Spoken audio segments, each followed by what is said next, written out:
ఉసిరి చెట్ల పూజలు, చిన్నారుల ఆటపాటలు, పెద్దల ఆత్మీయ పలకరింపులు, కష్టనష్టాలు, సుఖసంతోషాలు, అనుభూతులు వెరసి కేరింతల మధ్య కడియం మండలం కడియపులంక పంచాయతీ పరిధిలోని బుర్రిలంక గ్రామంలో గల శ్రీ ఈశ్వర ఫార్మ్స్ అండ్ నర్సరీలో కార్తీక వన సమారాధన సాంప్రదాయ పద్ధతిలో జరిగింది.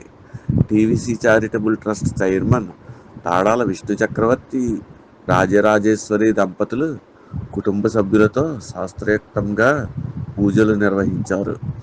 పచ్చని చెట్ల కింద సామూహిక భోజనాలు, ఆధ్యాత్మిక ప్రసంగాలు, ఆటపాటలతో సందడి చేశారు.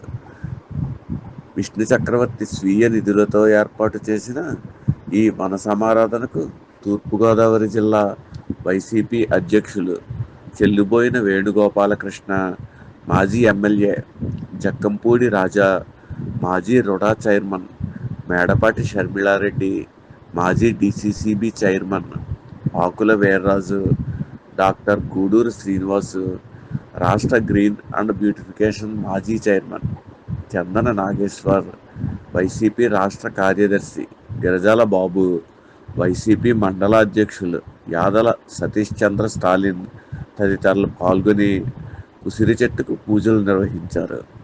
ఈ సందర్భంగా వేణు మాట్లాడుతూ సాంప్రదాయం, ఆధ్యాత్మికతలతో పాటు సేవలను మిళితం చేస్తూ కార్తీక వన సమారాధన కార్యక్రమాన్ని ఏర్పాటు చేసిన చక్రవర్తి ఆదర్శనీయులని అన్నారు.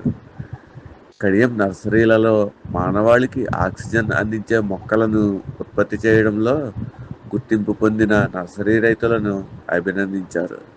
తాడాల చక్రవర్తి మాట్లాడుతూ గత 25 సంవత్సరాలుగా ఇదే నర్సరీలో తన కుటుంబ సభ్యులతో కలిసి కార్తీక వన సమారాధన కార్యక్రమాన్ని నిర్వహించడం తనకు ఎంతో సంతోషంగా ఉందన్నారు. ప్రతి ఒక్కరూ కులమత రాజకీయాలకు అతీతంగా వన సమారాధనలో పాల్గొనడం శుభ పరిణామమని అన్నారు. ఈ వన సమారాధనలో వేల సంఖ్యలో భక్తులు పాల్గొని ప్రసాదాన్ని స్వీకరించారు. ఇవాళ కార్తీక వన సమారాధన కార్యక్రమాన్ని ప్రత్యేకంగా మా పార్టీ నాయకులే కాకుండా వివిధ పార్టీల్లో ఉన్నటువంటి పెద్దలను కూడా ఆహ్వానించి వన సమారాధన కార్యక్రమాన్ని కూడా చేపట్టారు.